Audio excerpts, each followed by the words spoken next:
E parábola é um negócio sensacional. A primeira aula, quem deve ter feito foi o pastor?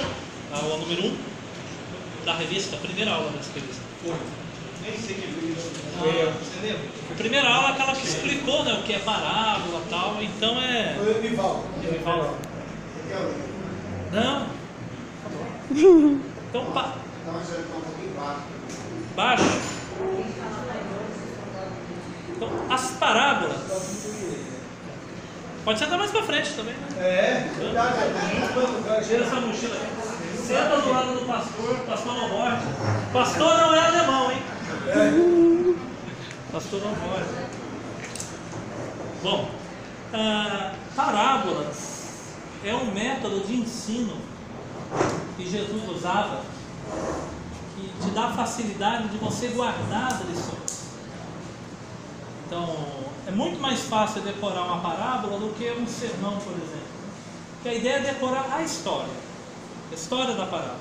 Então, o pastor Sérgio contou, nem precisa a gente reler muitas vezes, né? Que um homem tinha 2 filhos, chamou os filhos para trabalhar, um falou que iria e não foi, o outro falou que não iria e depois foi. Acabou a história. Você decora a história muito fácil. E essa história, ela te leva a pensar o que isso significa para a minha vida. O que isso significa? A parábola, então, é uma história que você acaba decorando com facilidade. É uma história que te leva a refletir.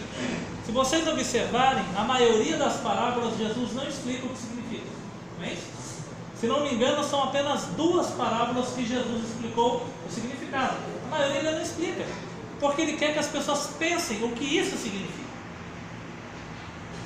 É fácil de ser recontada, de ser relembrada, e ela tem mais uma questão importante. Quando você vê algo parecido com a parábola, você se lembra dela. Quando você na sua casa, você manda o seu filho trabalhar, ou fazer alguma atividade para você, e você olha e ele esqueceu de fazer, você se lembra da parábola de Jesus, por exemplo, né? Ou quando você está passando, porque Jesus contava as histórias, né, de acordo com o contexto da época, a vida das pessoas, a sociedade das pessoas. Cotidiano. Né? Então, a gente às vezes, devido ao nosso cotidiano ser outro, às vezes a gente não tem a mesma facilidade porque o nosso tipo de trabalho é outro. Né? Jesus não fala do mecânico, porque naquela época não tinha carros. Né? Então, Jesus ele vai usar os tipos de trabalho, a vida, a dinâmica das pessoas, que elas viam cotidianamente. Então, quando Jesus fala dos campos que estão prontos para a ceifa, todas as vezes no ano que um discípulo passasse para trabalhar e visse os campos brancos, ele ia lembrar do que Jesus falou. Então, quando alguém visse, né, alguém carregando uma cruz para ir ser executado, ia lembrar o que Jesus disse: tome a sua cruz e siga. Então, os ensinamentos de Jesus, ele busca esses paralelos, porque além de ser fácil de você decorar, além de ser fácil de você te extinguir a pensar o que isso significa, você do nada vai lembrar dela quando você vê algo do seu cotidiano.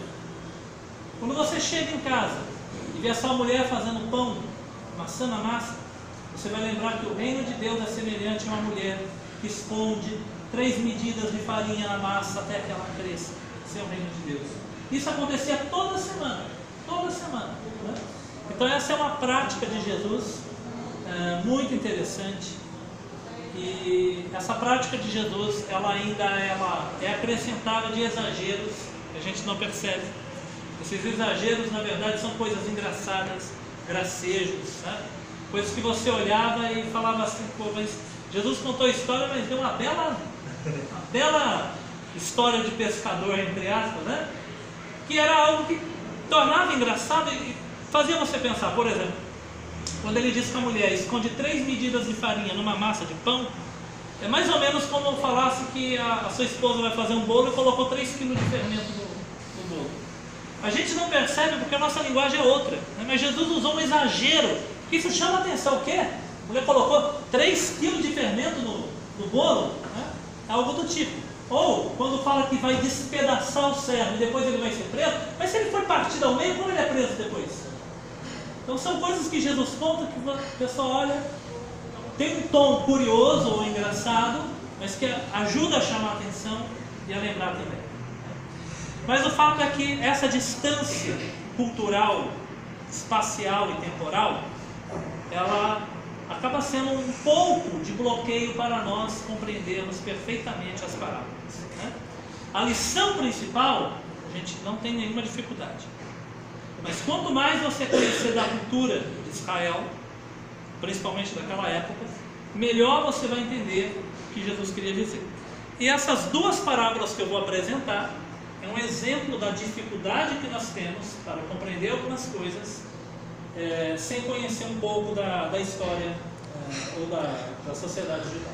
Bom, então a primeira parábola é a parábola das 10 virgens, né? Então, parábola das 10 virgens.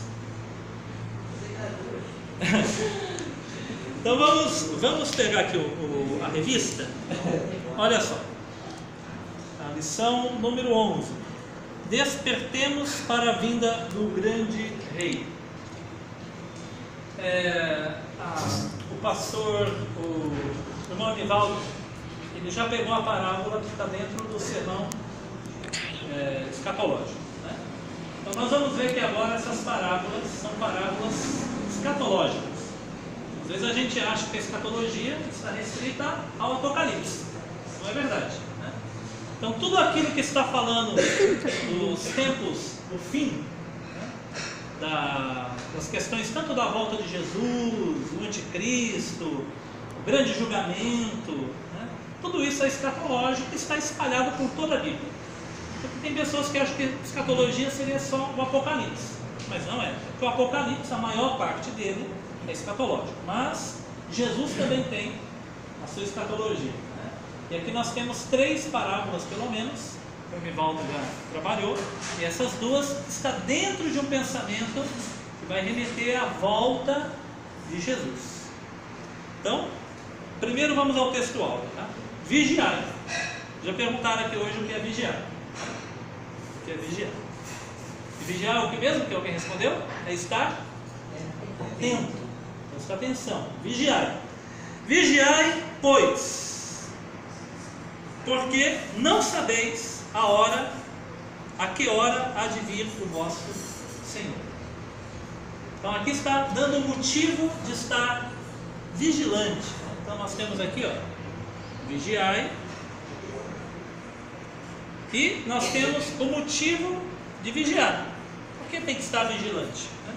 Vocês já ouviram no metrô, quando alguém fala, aquela voz vinda do céu fala para você segurar sua bolsa, não é verdade? Tem uma voz que vem lá do alto e fala: senhores passageiros, segure as suas bolsas com muita atenção, por causa de roubo. Não tem lá uma voz que fala, né? Eu estava lá no metrô, uma voz assim, olhando assim, bom. Então, vigiar por quê? Ela está falando para você ficar atento, por causa de ladrão, né? Então você tem que vigiar, tem algum motivo para estar vigilante. Quando a Bíblia diz vigiar, mas por que tem que vigiar? Vigiar está prestando atenção, está atento. E a Bíblia vai dar a resposta que vigiai, porque não sabeis a hora, porque a gente desconhece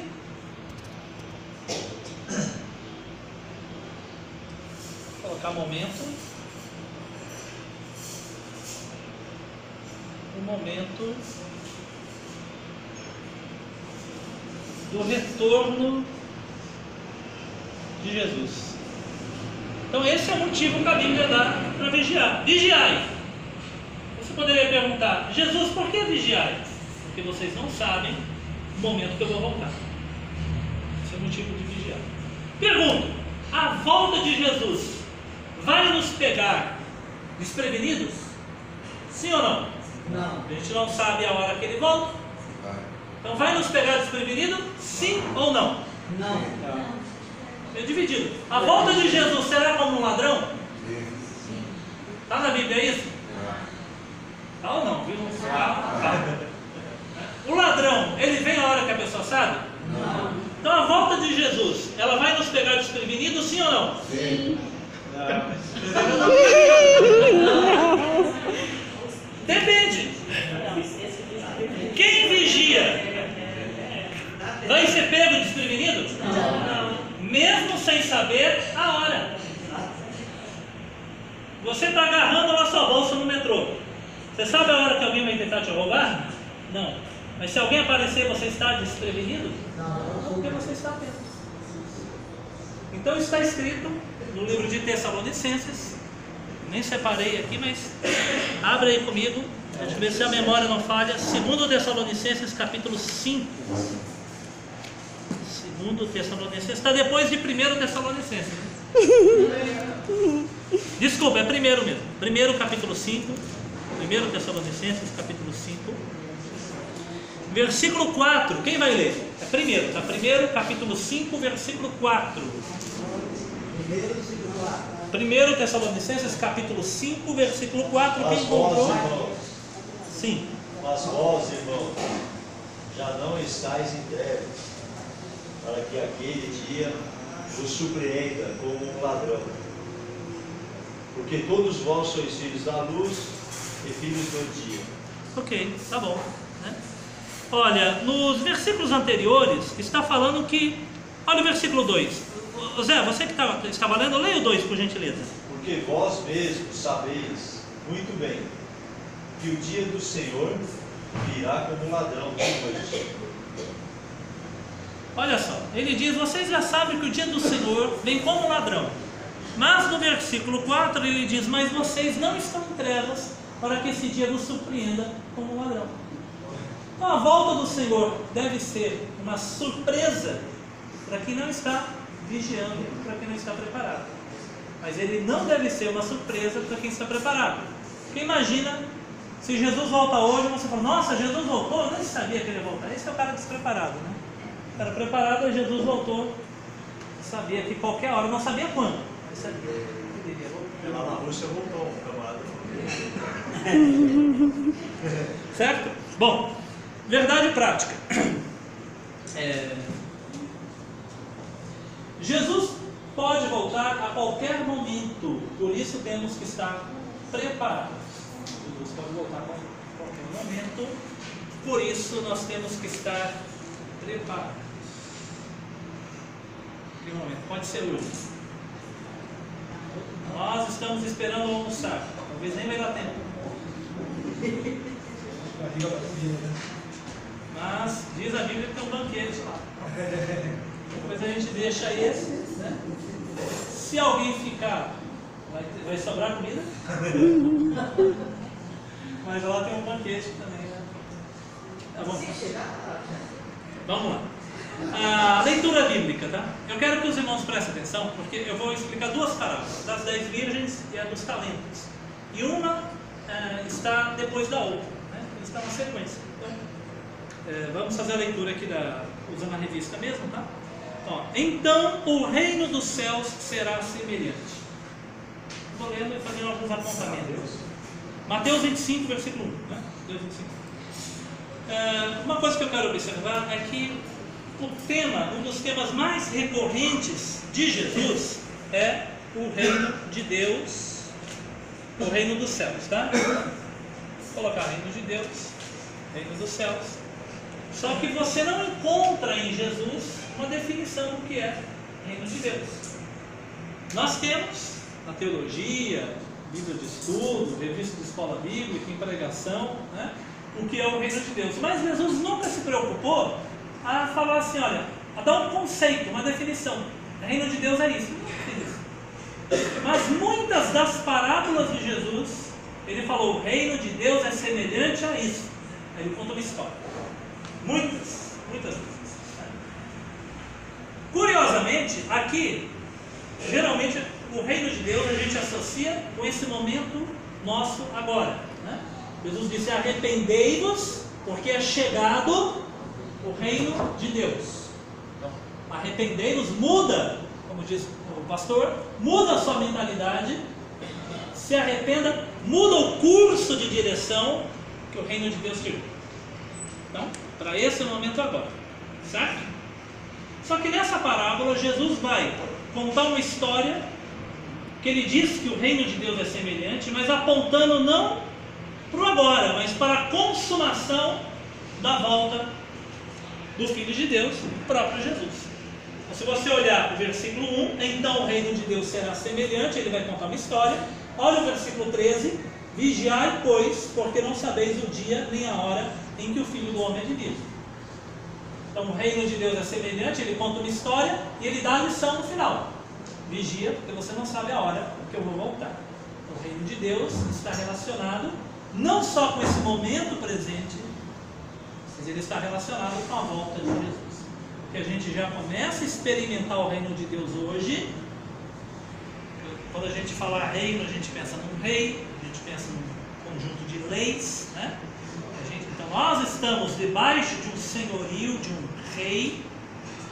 Então nós entramos no reino, nós temos uma cidadania muito maior do que qualquer cidadania de qualquer país.